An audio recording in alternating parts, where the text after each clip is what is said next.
All right. Well, welcome to the Ask Me Anything for Webex. Since there's a decent amount of us here, I went ahead and has made everybody muted by default just to make sure we can try to cut back on some of the back. Um, this session, I got a couple things I'll just kick off with here, but I really envisioned this as a time that we can set aside to ask questions. Anything you might have questions about with WebEx that, we can answer those, because if you have a question, other people probably have questions as well. Um, if you're wondering what's possible, what might be the easiest way to do something, just a place where we can learn together from it. And so to help facilitate that, I know I did have everybody on mute here just to help us, manage the larger group. Feel free to unmute yourself at any time and just shout out, "Hey, Matt, I got a question here." Or you feel free to use the raise your hand function, or I got the chat going here. Throw something out into chat and we can stop and talk about that as well. So I think first thing, I'll just start off with one of the common questions that we get a lot. Let me make sure I have this sorted here. Okay. One of the questions we get a lot is, okay, I'm in a meeting, like this meeting right now, and students can share. So like by default here is like, if you hit the share button and share your screen, even though I'm talking and presenting, when Trevor hits that share button, his screen is going to pop up and take over everything, which is great if I'm working with adults or I'm working with, a certain group of kids where you're like, all right, hey, Bailey, show me what you're seeing there. Hey, Kent, go ahead and pop up your document there. Let's take a look at what you're doing. However, sometimes with some groups of students, that might not be the best way to go. So there's a way for you to set it to prevent anybody from taking over your meeting. So I'm going to go ahead and I'm going to actually share my meeting window. So this is going to get a little inception-y on us because you're going to see yourself inside of your meeting. So sorry. Hey, everybody. Um, Up here under the participant menu, this is where you can go to really lock down or open up your meeting while you're in the meeting. So a few things just to point out here. This button here that says anyone can share, with that check mark next to it, that makes it so anybody that's in the meeting can take over the screen at any time to share.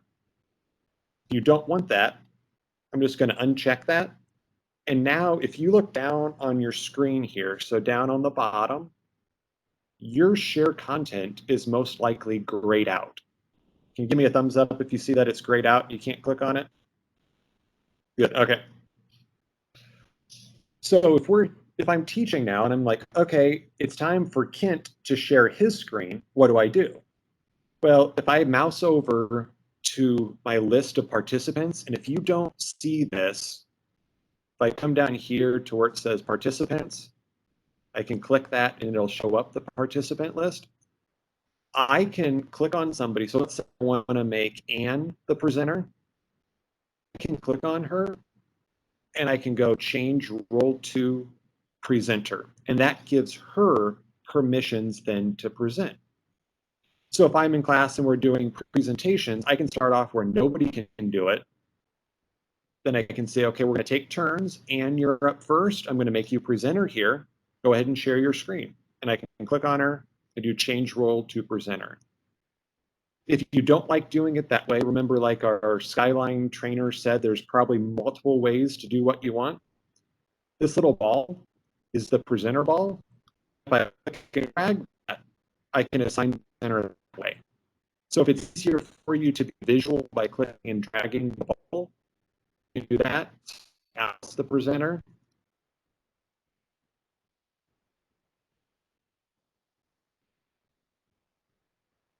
And then if I want it back, like I'd say, okay, Alice, you're done presenting. Thank you very much for sharing your project with us. That was wonderful. I can take that ball and drag it back over my name, and then I can take back that ability to be the presenter. So let me share my meeting window again here with you. So that was all enabled by unchecking this anyone can share. The other quick tip I had was under this option of assigning privileges. A lot of people have been asking questions about how do I limit students from using the chat feature with each other? And how do I make it so that they can only talk with me? Or how do I turn off the chat completely? So that's all under here. So where it says participant privileges, right now I have all people selected. I can uncheck any kind of private conversation that takes place. So if I don't want you guys to talk with each other privately, I can do that. So if I'm worried about you having a conversation about my ugly shirt and you're talking to each other and it's distracting you, I can turn off your ability to chat with each other.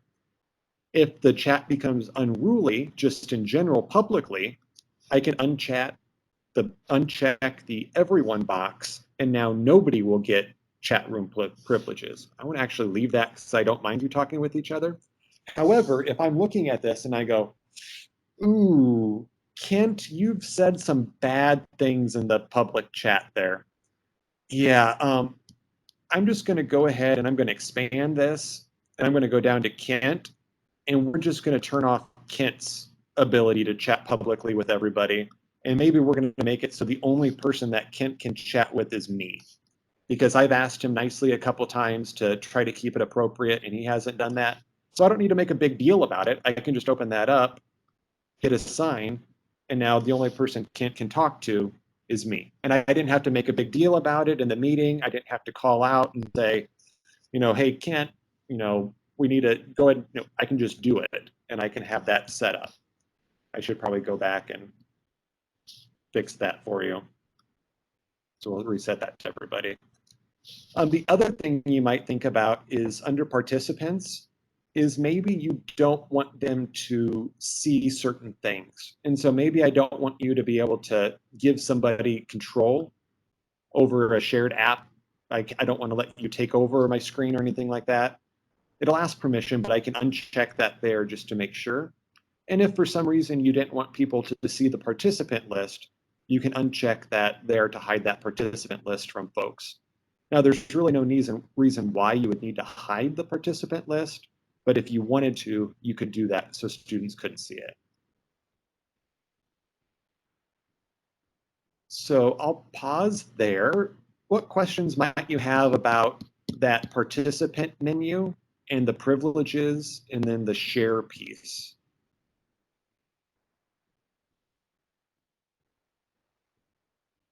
And feel free to unmute and just shout it out. Or Karen? Is there a way that we can set those to like be a default so that like we always default to it's set so that not everyone can share, for example, so we don't have to do it every time? Yes, and I'm working on a way to try to push that out from the district. But let me show you where we can go to figure some things ahead of time. You always have the most control when you're in the meeting to set all of these things, no matter how you start the meeting, whether you're scheduling your links through Blackboard and using that, your office hours through Blackboard, whether you're creating the links in Google Calendar, or whether you're creating the links through Webex itself. You have the ability, once you're in the meeting, to those restrictions. I'm going to show you and share my far Safari. If you go, or Chrome or Firefox or whatever you want, website 66.webex.com, I can log in, and this is my main portal that I can access everything that I need with Webex.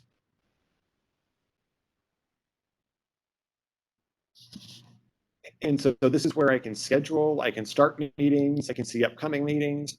I have access to all of my recordings on this website. And that way I can download and share them. But your question was, can we pre-configure some of these security settings? And yes, we can. So if I go to schedule, and I'm making a meeting, so maybe I'll go, let's see, World History a meeting. I can set a date and time for the meeting. I can make it reoccurring. So if you wanted to have a scheduled meeting that happens every Monday at 9:40, you could do that. But the permissions piece comes down here under advanced options,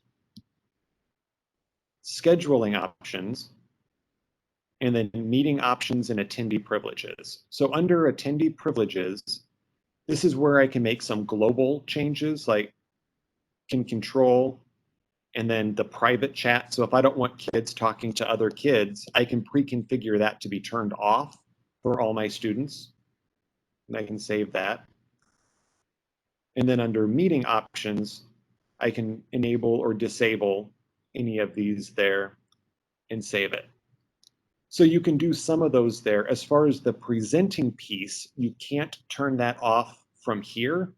That would be something I'm trying to work on from our side to make that the default for people. But until then, you control that during your meeting, where you can just, when you start your meeting, you can have that so they can't present. What other questions might you have? I have one to follow up with Karen's. Once we schedule that first meeting and make all those defaults, will we have to redo that every time we schedule a meeting? It depends. When you schedule that first meeting here, down on the bottom, there's this template button. And so instead of starting the meeting there, if I save as a template, I can name this and I can maybe call it student meeting template.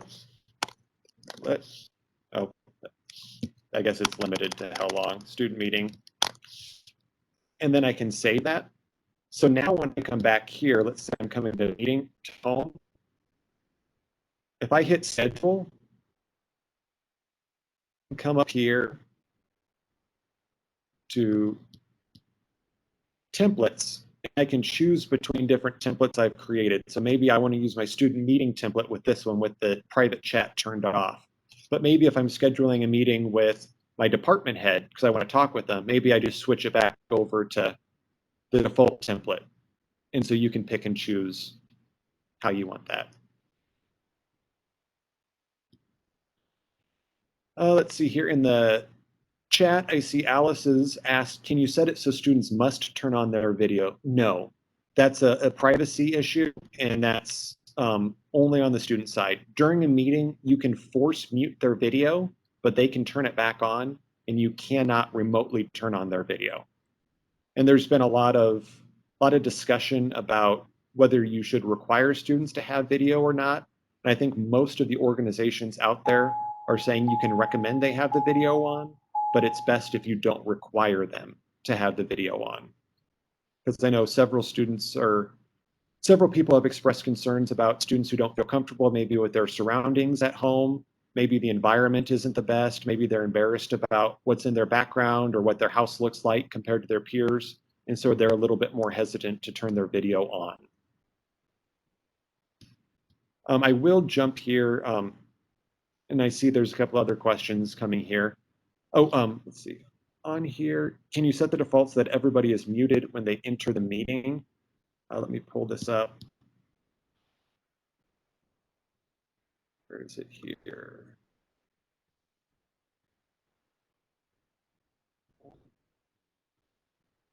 I don't know if you can schedule that ahead of time, but when you're in the meeting, I'm going to stop sharing this.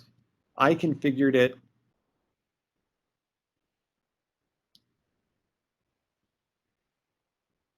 Okay, I configured it so when you guys came in, you were locked. And the way I did that was back under that participant menu, there's a button that says mute on entry. And so when you configure that, that's going to make it so that whenever anybody joins, their microphone is automatically muted. I can also unmute everybody at once or mute everybody at once we're in the meeting. If there's an individual that you would like to do, if I mouse over their name and I can see the microphone there, I can unmute the audio. So if somebody's talking and they can't figure out how to unmute themselves, I can just click that and they become unmuted, and then I can click that to mute them again. if you have a situation where maybe somebody is doing something visually inappropriate and you need to cut their video feed, if you control click on their name, you can come down and you can stop their video. So I'm gonna, let's see here. So Kent, I'll pick on you. I'm gonna cut your video there, and you can see Kent kind of faded out.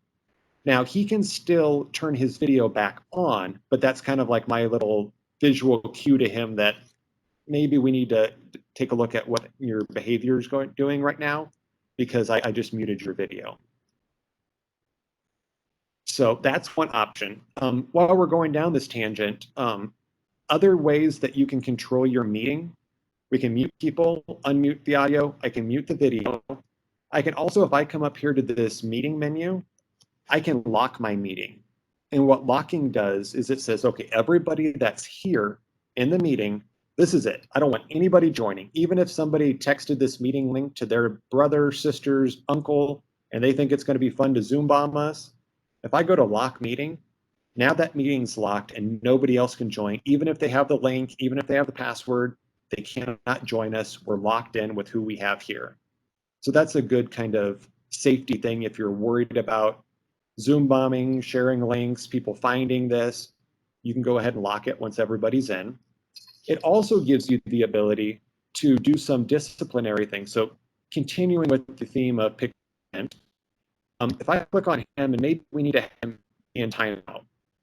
If I move him to the lobby, he gets kicked out of the meeting temporarily and put into a waiting room, a lobby, so to speak, where he's all, we'll do that.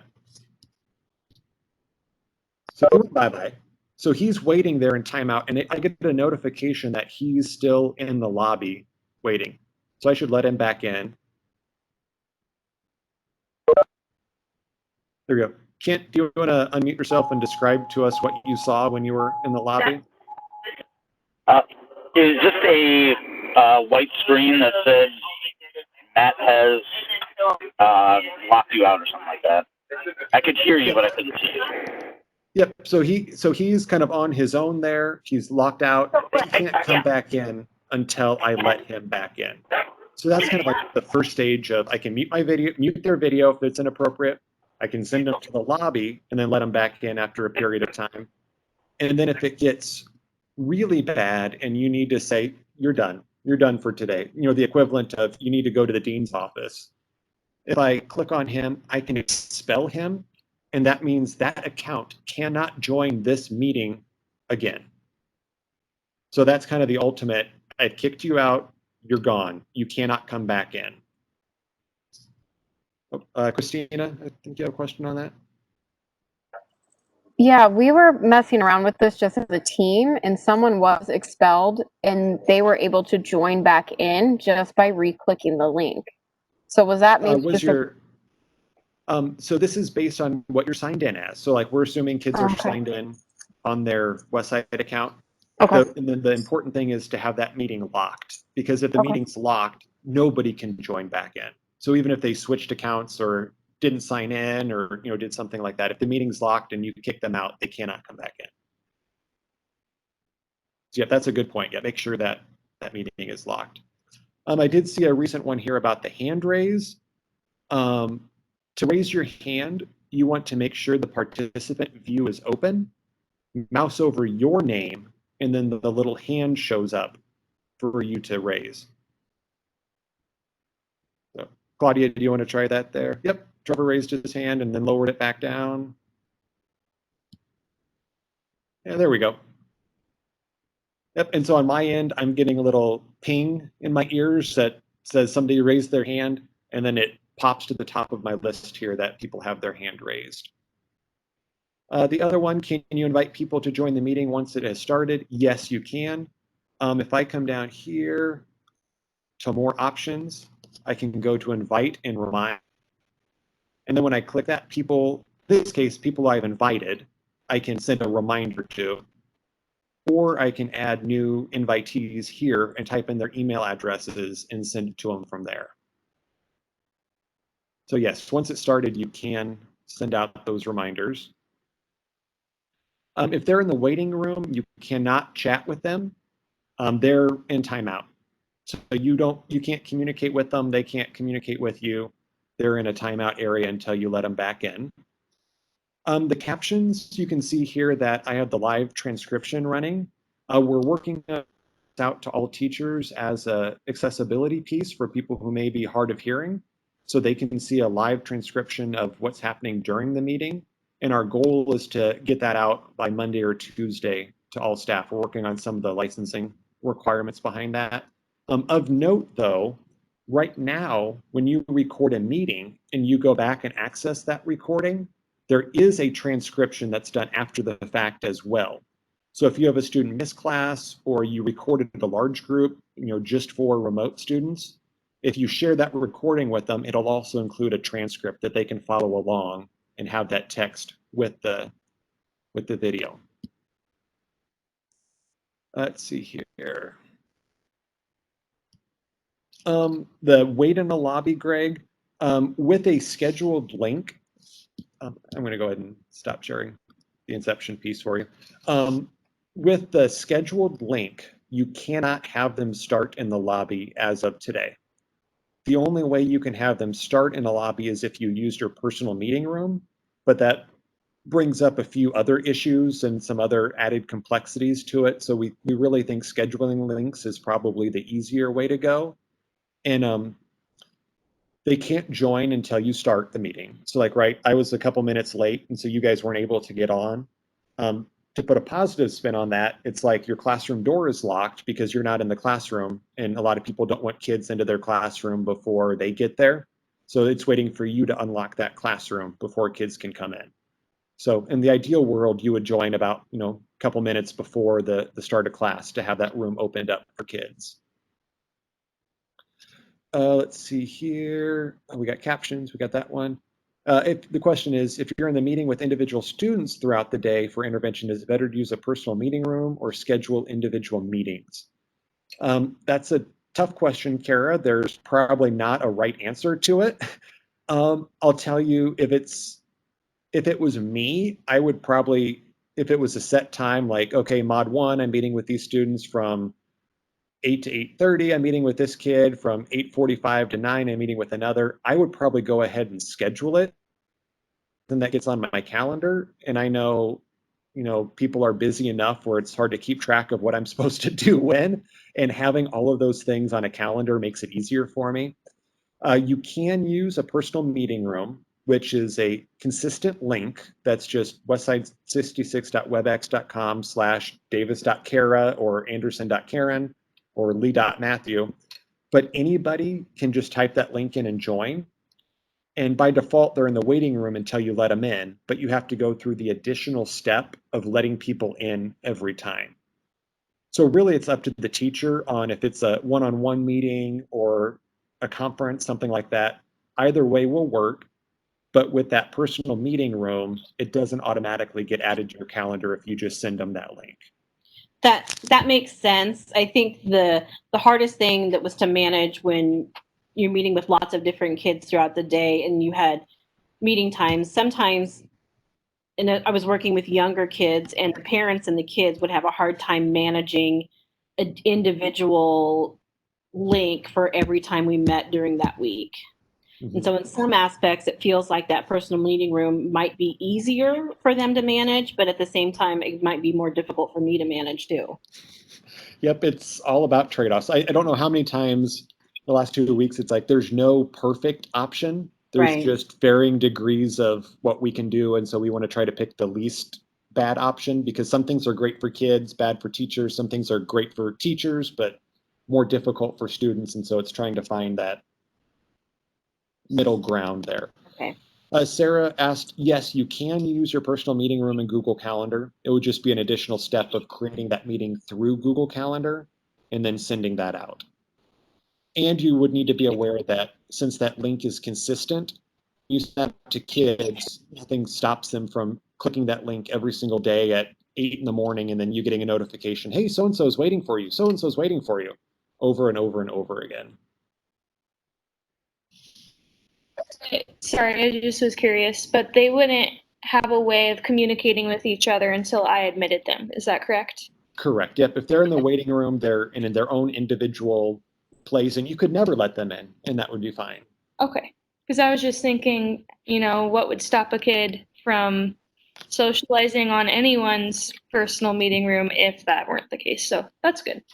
Yeah, by default, the personal rooms were open, but we went ahead and pushed out a command to lock everybody's personal rooms, so you have to let people in, which seems to be the wiser option with that.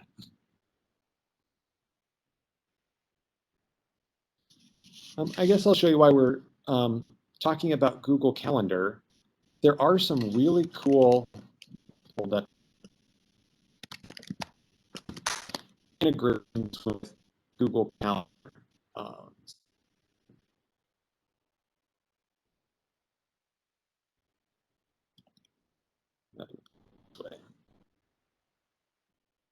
So a while ago, I showed you how to do the templates and save the template. I forgot who asked that about the templates.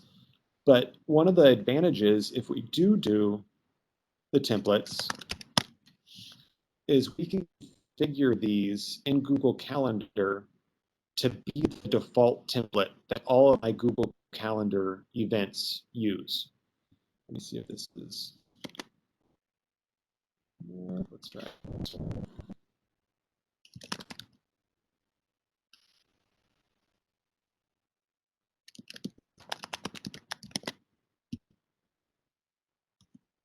I'll work with that.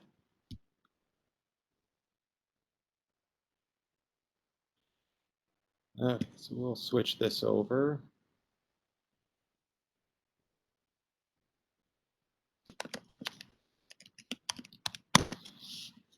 Okay, so when you're in Google Calendar, on the right-hand side, you should see a Webex dot on the side here. And let's see here, waiting for it to load. There we go. So I can see my kind of little Webex dot there. If I click on that Webex dot, it brings up my configurations for Google.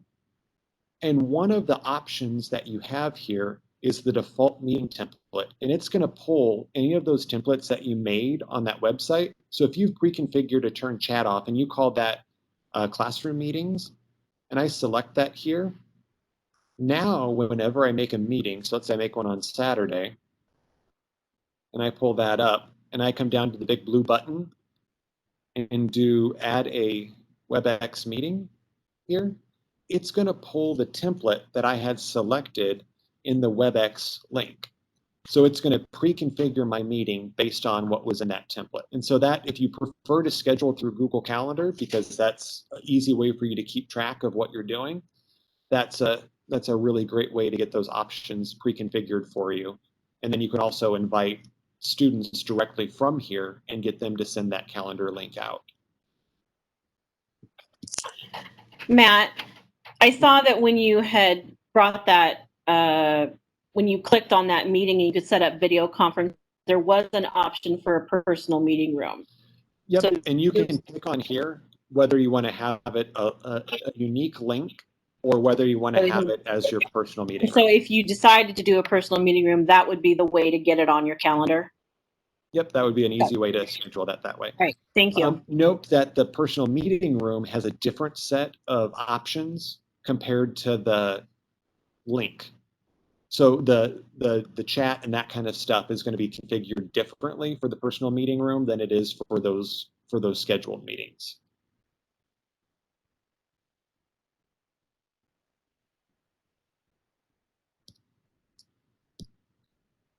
What other questions do we have?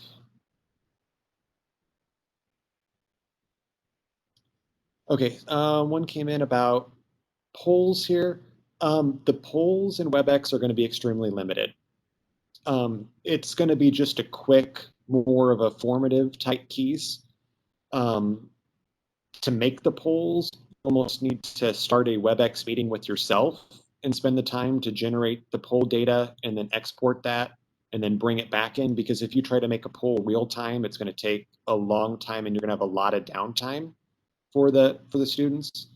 It also doesn't have a lot of like math type specifically and some of those other stuff. So you might be better off if you're trying to do something more complex with that, to maybe do something like a Google form that you shoot the link out to, and then you can share your screen and see those responses come in from a Google form, and that might be a little bit more time efficient for you.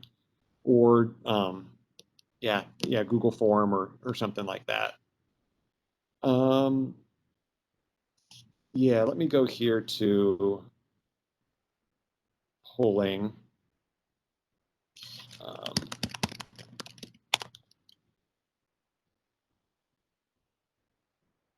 Yeah, it looks like you can paste words in, but you can't like paste full questions into it.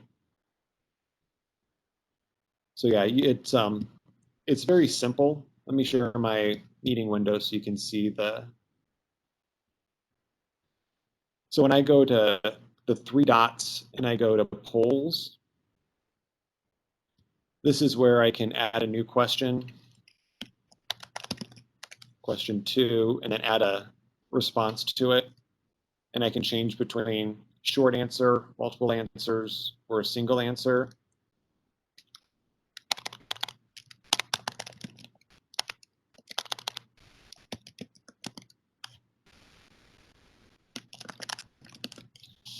And so you can see it's really, really limited with it. So you're kind of limited to those kind of things. You can save that then for later on. And if I save that here, it'll save it as this ATP file. Save that to my desktop. And so then if I clear everything, I can hit the file folder here. So that ATP file, and then that's how you would import it in quickly.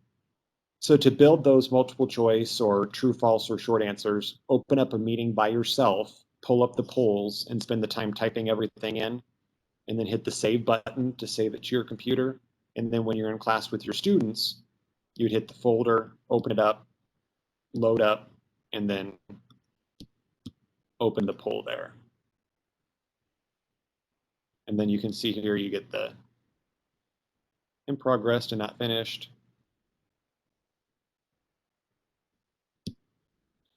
And you can see all my lovely typing skills there.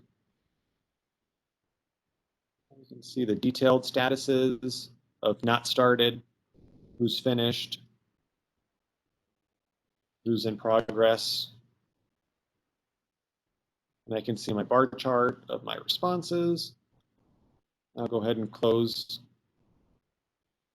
the poll there. And if I wanted to share this back to you, I could.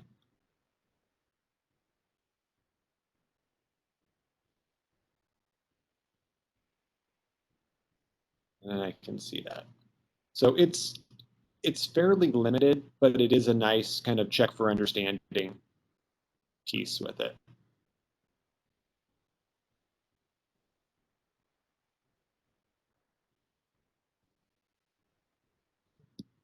Other questions?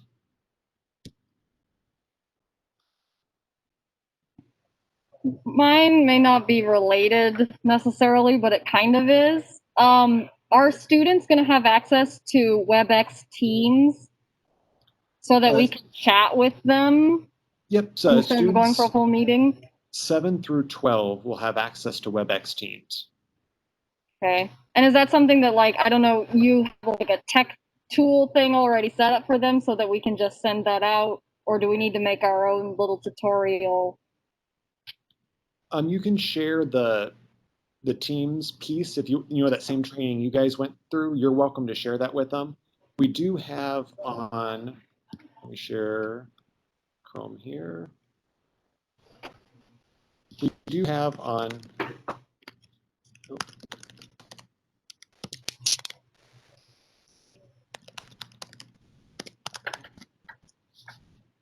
66, we do have a getting started guide for students.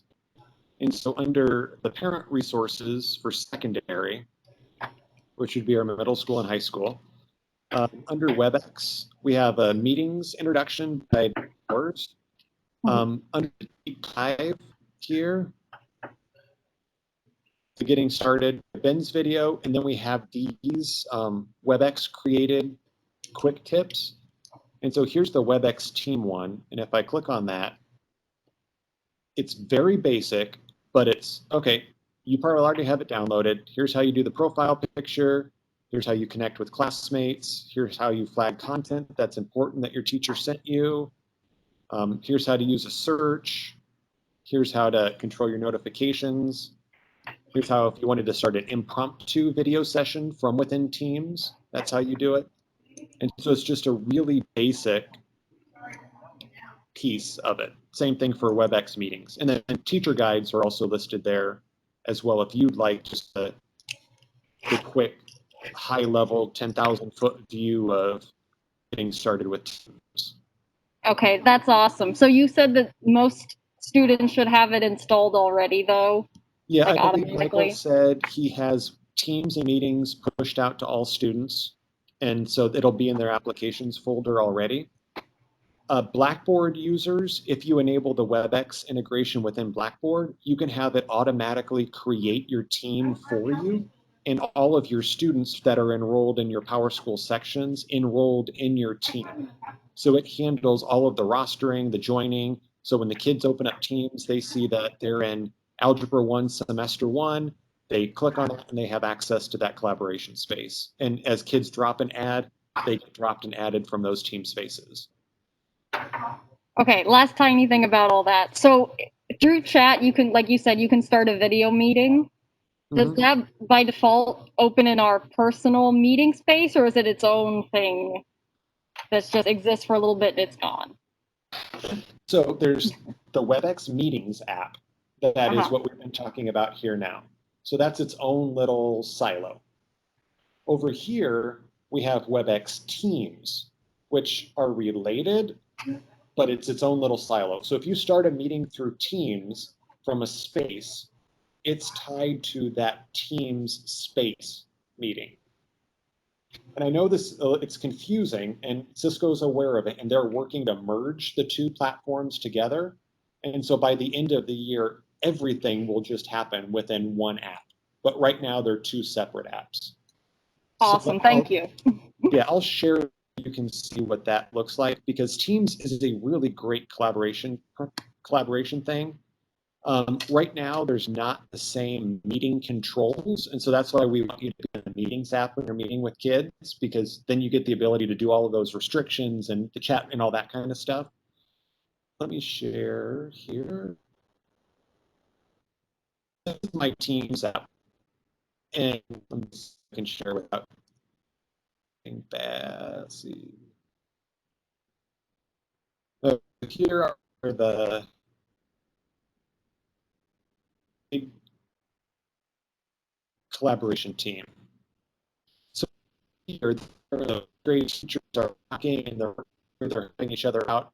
If I my students, and this was where we were talking, and hey guys, we're typing a lot here. Let's just have a quick meeting and I can help you out. Boom, you hit meet. It automatically sends a notification out to everybody that's in this space, and then it starts a video chat up with you. And you can do this if you're meeting with an individual. So let's say I'm talking to Eric. I can say I want to give him a call, and that has the audio or the video muted, but it does a microphone call, and then I could start a video chat with him from here too. Yeah, Sarah? So I know that we were told that the group setting on the WebEx Meetings app won't occur until September. And someone The mentioned breakout some, rooms. right. Someone mentioned something about, but you could use Teams. Would you mind describing like how that process might go for us? Yeah, let me get back over into that. So one way is that you could do it, and so for the high school, you guys kind of have an advantage because you can use Blackboard and have that integrate with this. These here we were testing, but each one of these teams is actually a Blackboard course that I have. So this Tech one, open that up. I can see here that I have the members of the Blackboard course, and then I have spaces that I can create. And they can access these from Blackboard, or they can access them from Teams. And so each one of these individual rooms can be kind of their own breakout room that you can pop into. So if you're doing a project, you can say, hey guys, so in the Teams area, section A, go ahead and join that team or that space. Team Blue, you join that space. Let's make another one for, maybe it's the Gov project. And so we could say, candidate A, join that space. And as the kids are chatting in here, they can click the green meet button and it starts up a video meet just for those kids that are in this space. Will we be So able it's not perfect. It's not like you're starting from a meeting and saying, hey, we're going to break up into, but it's a way to work around it until we get that breakout meeting feature, hopefully either the end of this month or middle of next month. Okay. So we wouldn't be able to join their meeting and check in on them if it was through those little team groups? No, because as the leader of these groups, you can click on anyone and pop in to join it, close out of it, click on this one, pop in and join it, click out of it. Okay, but, and then you said that since it's a separate app right now, like, you know, if we were in a Webex remote learners group and then I wanted to break them up into small groups, I would have to say, okay, go to your Teams app and join this. Yep, unfortunately, that's the only workaround right now. Okay. Yeah, hopefully that gets rolled out to us sooner than later, because yeah, it'll be nice to have actual breakout rooms where you can assign kids, 4 kids per room, or 2 kids per room for a turn and talk activity. But yeah, this is the workaround for now, and they're well aware, and it's on the schedule, and they've committed to having it coming out in September. And I just use that example with Blackboard for high school teachers because it's really nice how it auto creates stuff. But you can create your own team, right? Everybody can create a team. And so even if you wanted to combine different sections together, you could do that because you can invite any student, any staff into a team. So you can make your own. So if you're middle school and you don't have Blackboard, but you're doing Google Classroom, then you can create those in teams and go from that route too.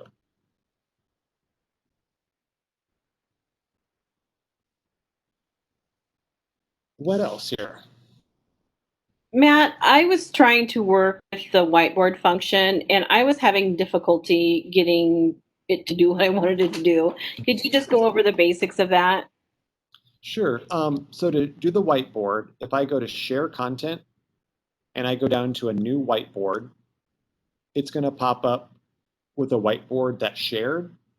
The squigglies open up the annotation tools. And then from there, I can allow students to annotate, or you can request permission to annotate. If I do the text tool, I can go, ooh, that is not an easy to see color. Let's be mindful of that. We'll switch that to black. Hello, world. Do you like pizza or hot dogs? And then I could switch over here to the pencil or the pen tool there, and we'll make that. And I can draw. We'll do that. And then I can say, okay, I'm going to open this up to annotation. So if you click the squiggly tool, if you want to go and select your pointer, go ahead and click on the left side if you like pizza, or the right side if you like hot dogs. So you click the squiggly, there we go. So Trevor, Mark, Kara. And so it's just a way for you to get a little bit of interaction with it. Obviously, drawing on a trackpad on a computer is not the best experience if you're trying to chart out things. If you're an elementary teacher and you have an iPad and you're running a meeting from your iPad, or you're a secondary teacher that happens to have one, you can use a stylus or even your finger to draw on the whiteboard here, and that gives you a little bit finer controls over it. Is there a way to make the line skinnier or is it? I'm going to turn off annotations. The pencil there, let me see here. That's the pen. What's that? It's the color. The line tool will give you a smaller, thinner line, like that. The text tool, I'm not seeing a thinner option. If anybody sees that, let me know.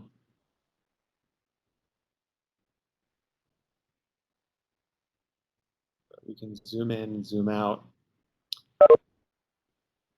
Yeah, and then I can always save these after the fact, but I'm just going to go ahead and close this one out.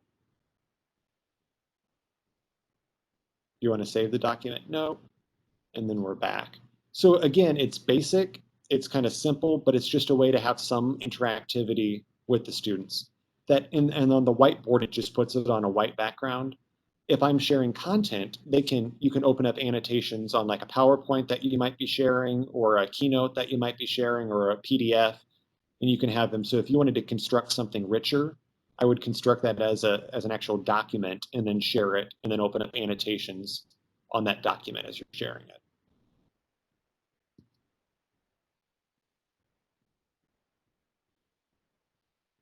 What other questions might you have? I'm caught up in the chat here at the whiteboard.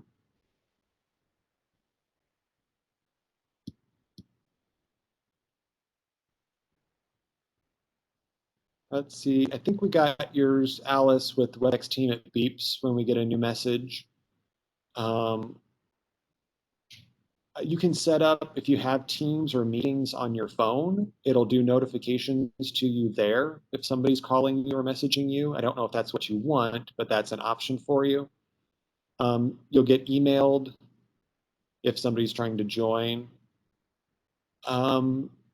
Christina's question is, are meetings set up to record automatically, or do we need to set that as a default?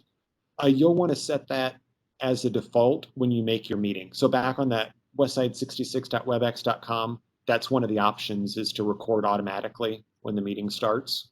And I would recommend that. That way you don't forget to record. I always forget to record these, so I just started saying, okay, when this meeting starts, get it recorded. So we have it, because I'd always forget to hit record. Yeah, because it is the district's policy that when you're interacting with students, that you record those meetings. And that's really to protect us, in case you're meeting with a kid, somebody shouts out something, and then mom says that, oh, well, I think the teacher said it. Well, no, we can pull up the recording and take a look at it. Or maybe there's something inappropriate that happened, and maybe you did get Zoomed, mom, because you forgot to lock the meeting and somebody shared the link. You can actually go back and then view the recording and say, no, this wasn't anything that our students did. This wasn't anything that I did. It was one of those things that happened. Here's what the video was. This is what actually was said before I could kick that person out of the meeting. So it's really to protect folks. And again, those are private just to you, and then administrative technology if for some reason we need to get in to do it, but it's not anything anybody else has access to unless you share it with them. And we have unlimited space, and it's stored in the cloud, so it doesn't take up space on your computer either.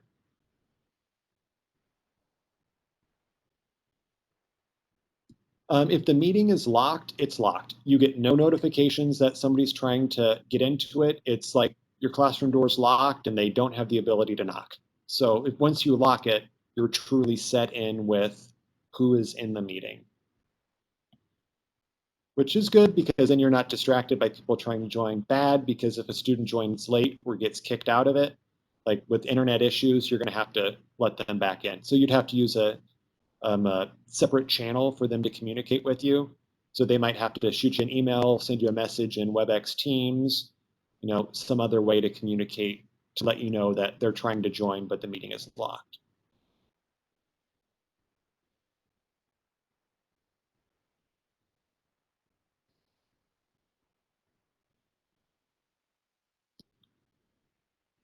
What else can I help with?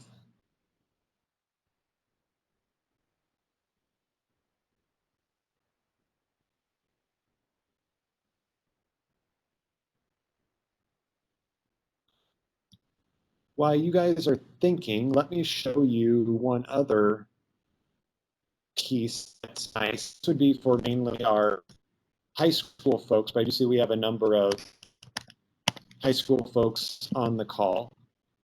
If you have chosen Blackboard, the web integrates. So if I go into one of my classes here,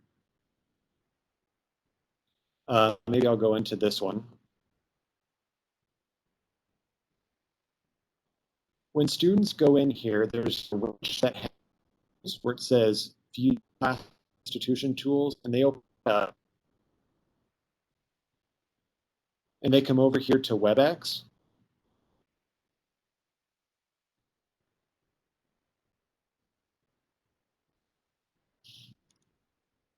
On here, you can configure this so you have a place to announce like large group meetings or small group meetings, and all of the students that are in your course. It'll show up here as a meeting, and when they're ready to join, they just hit the join button for you. So it's like a one-stop shop of where they need to go to meet. The other really nice piece is under office hours. As a teacher, you can go and select, based on the calendar day, what times you have open to meet. So if you have open mods, maybe 11, 11:30, and of course you can set the duration of the meetings, and maybe only want to do 15 increments, and we want 15 in between. I could say, okay, on Mondays, I'm open from during homeroom, I can talk to you, 9 to 9:40, I could talk. Tuesday, maybe I can do that time and that time, that time. When you save this, students come here, they just see a grid with times that are available. And if they would like to talk to you during that time, they just click on that time and it sends them an email and you an email, and then schedules that meeting automatically. And then so they'll get a notification, you'll get a notification, and then that time gets blocked off on here and nobody else can pick that time. So it reserves it out for you. So if you're trying to, you have lots of kids, they're all trying to schedule, it eliminates that back and forth as, you know, can you meet here? Can I meet there? Well, I'm busy. Oh, I'm meeting with another student now. They just go, they see the available times, they click on it to register, and then it gets blocked off. I think I saw a question about how do you set this up? If you're at the high school and you're in Blackboard, you can go into your individual teacher courses, go the same way, click the institution tools and hit Webex. And then the first time you do that, it's going to present options for you, ask you to sign in. And then you can choose over here under setup, do you want to enable Teams integration for your course? So if you do, check that. Do you want to enable virtual meetings for your course? If you do, check that. And do you want to enable office hours? And if you do that and hit apply, I don't know if it'll ask you to authorize, but it does. Just click yes. And then the grading piece is interesting. What it does is it creates an assignment for you in Blackboard. And when kids join a meeting from the link on that virtual meetings page, it'll actually mark them as having joined in Blackboard, so you can see who joined that meeting. It's not perfect because they can still join the meeting through other ways, but they won't get credit for it in Blackboard unless they click the link there to join. So I don't know if I would rely on that, but it is an option for you if that's your expectation that they join from Blackboard.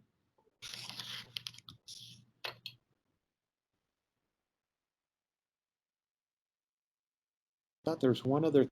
Oh, yes, speaking of attendance, let me show one last thing, because I know there's some confusion about the ability to view who joined your meetings or not. So let me come in here to back to Chrome.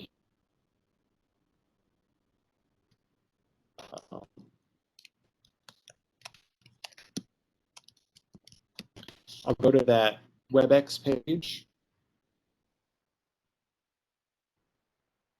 If you want to see a report of who has joined your meetings, how long you were in your meetings for, your green room, you can. You get logged in on the left-hand side here.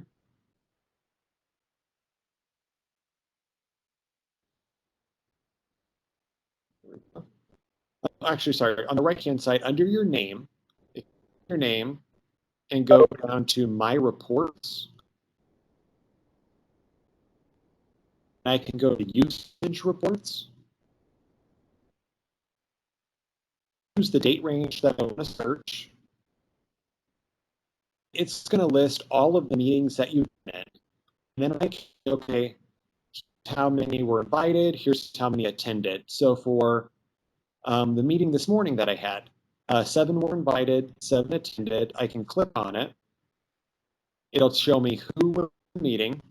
And this one, it happens to be a preliminary report, so it doesn't have all of the data yet, because that's on the top. Let me go to one here on the bottom. So here's one I have, getting started with Google Classroom. I'll click on it. Here's everybody. And now we can see full information. So I can see the start time. So Cynthia joined at 1:58. She stayed on until 3 p.m. I can export that down here as a CSV file.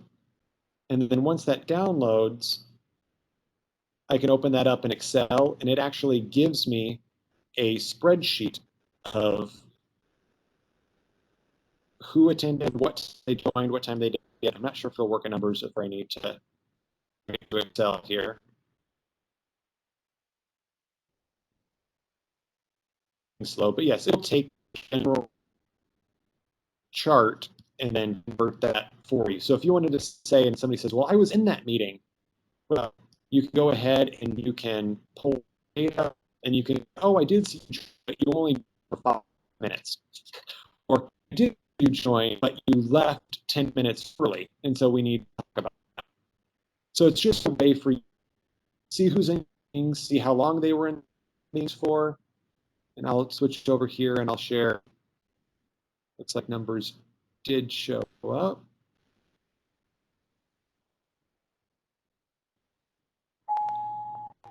Yep, so there you go. So you can see here the report, their West ID, the date, the start time, the end time, and then how long they were in that meeting for. But ran it for 63 minutes or 8 minutes. That Bywall popped in for 1 minute. So if he's saying, I was at the meeting, like, yeah, you were, but you were only in it for a meeting before you hopped out, or for a minute before you hopped out. So that's a nice for you to be able to keep track of who's in your meetings, who hasn't been in your meetings. If there's behavior difficulties or anything like that, see who is in there. I know we're bumping up against the top of the hour. Any last questions? And I know we do have some resources out there on Area 66 that will walk you through a lot of this too. And I know it's also easier just to ask sometimes. Any last minute questions here? Would you mind reminding us of where those tutorial videos were located? Sure, yeah. Thank you. Up here, and then I'll even put the link in chat for you. I think if you're at the high school, I think Jay sent an email out with the link. It was on the same email as the checkoff form. Let me get that pulled up here. Forget the address.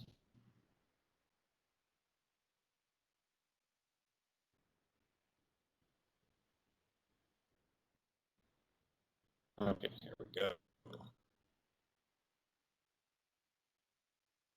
Share. All right.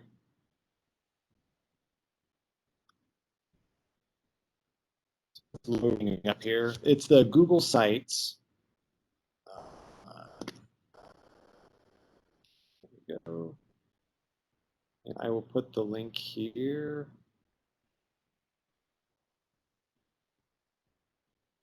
Oop, and I hit enter too soon. So to test things out, I'm running pre-release software on my Mac, and it's a little bit flaky. So I've had several crashes and stuff, but I want to figure out what actually breaks before we have any more updates that people need to do. So let me view the published site here. Here we go. So I'll copy that and I'll come over here into the chat and I'll send that out to everybody here. There you go. So this is kind of the hub for all things WebEx that we have there. So there's the meetings tab, there's the Teams tab that'll walk you through WebEx Teams. Under the teaching tab, we have a video Dr. Betts put together, kind of a best practices for teaching in your classroom when you have remote and in-person learners. And so it's a quick little video to watch. We also have some do's and don'ts here for lesson delivery and setup. But then under resources, we kind of have a hodgepodge of anything you might want to know. So how do you record meetings if you've got that, or how to use the whiteboard, or how do you integrate with Blackboard, or if you have an iPad, how do you set up your iPad to be able to screen share during the WebEx meeting? Or if you wanted to go back and review the training that Skyline did about kind of the quick run through the hour-long training, you can access that there. And then I also have the student and teacher quick start guides linked here that you can then download and use. And then we're going to update to put this webinar right down there. Chop the beginning and the ends off.